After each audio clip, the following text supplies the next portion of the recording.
South Africa is experiencing a brain drain. It says highly skilled people are leaving the country. A United Nations report showed that between 2015 and 2020, just under 1 million South Africans were living abroad. That number expected to increase. We're joined now by Wits School of Governance Professor William Gumede. Professor Gumede, good evening to you. Thanks for your time. Firstly, the one thing that we note around this skills exodus is the fact that it's cross-generational. One would automatically think maybe it's young people keen to explore the world, but it's a lot more than that. Good evening. I'm so happy to speak to you. You know, it's an absolute crisis, the excess of skills. You know, there's a couple of groups who are leaving. So, you know, the first group really is those newly qualified, highly trained professionals, medical doctors, engineers, you know, techies, you know, tech specialists and so on. Then you get another group of people, you know, again, younger people. You know, they're thinking of family, of starting families, of having children. They're looking at a country, and it looks as if the country's not going anywhere. They go abroad, also highly skilled. Then another group of people is when their children enters high school, when people make very big decisions where to go to high school. And, you know, and again, often, you know, you're at that stage, executives, people that own businesses have the money, have the income, and the skill sets. And then, you know, another group, you know, when families, when the children finish matric, you know, they consider also leaving, and again, it's a highly skilled group, income group. And then towards the end, you know, when people near retirement, again, often business owners, you know, executives with a skill set that we need who then leave the country. It's easy to take some of these experiences and reduce them to being anecdotal. So South Africans will often speak about people who want to leave the country and believe, well, you know, these are just small groups of people and they're leaving perhaps in the larger scheme of things may be inconsequential. But that's not what the data is showing us, is it? No, absolutely. You know, unfortunately, government is not taking it seriously, and then also other South Africans are not taking it seriously. Now, I'll just tell you, you know, from a research point of view, if you look at many of the African countries, or rather most of the African countries that have failed since the end of colonialism, you know, because most African countries have actually failed, we haven't had many successors out of the 54 African countries. And one critical thing that leads to failure is a critical mass of the skilled people leaving for whatever reason. Because what they take, you know, when people leave, they don't only take the income to the state, you know, the income that will pay for public services, income that will pay for social services, and for public servants. So they take that. They also take their skill sets. Their know-how, you know, when you're in a country, you grow up in a country, you know what's happening in the context. So when you can innovate for the problems. So you take that away. You know, people leave that way.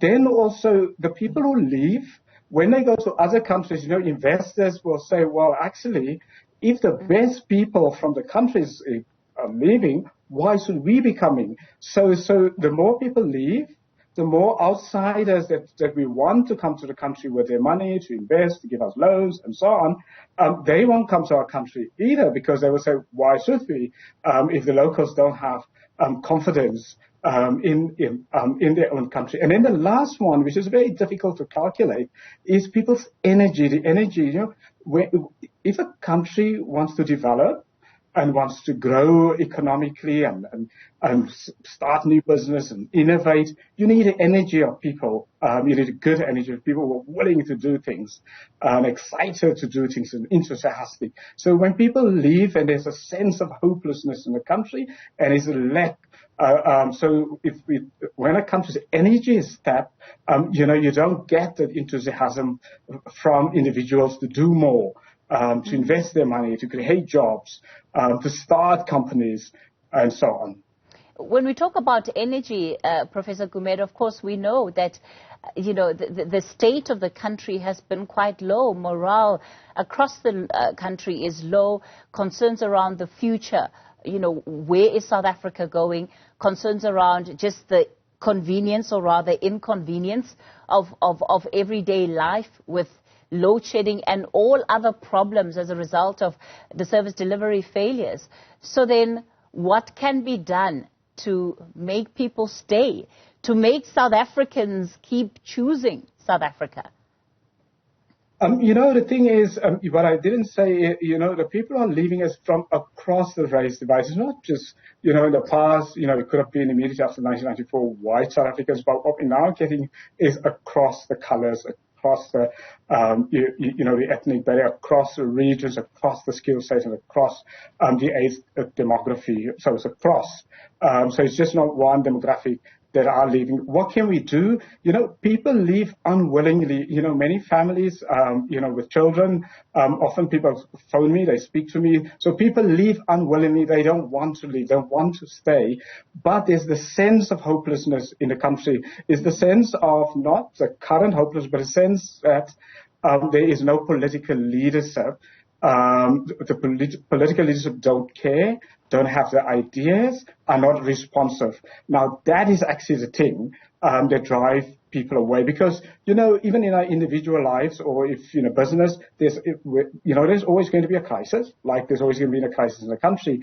But the moment there is no sense from the management of a country, the leadership of the country, there's no confidence in them that they are, they just don't have the skill set or the capacity or even the understanding,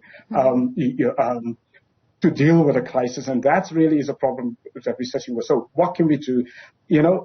Government can do something. So what government should be doing to become much more responsive, to care, to actively care, to be seen to be doing the things. Let's just say our power, we've got a power crisis, but government is not seen to be doing things. Government does focus on superficial issues, doesn't deal with the real issues. Real issues, get a competent skills into ESCOM, get alternative energy, subsidize renewable energy and alternative energy. People who produce that, subsidize them like they did in Vietnam. Really serious, but we don't see that seriousness about it. Then what can business do, for example? Because business can also do, our local business can try to, keep people here, pay them more, give them more incentives, but also train more people in the country. So train more of the workforce, train more of the community.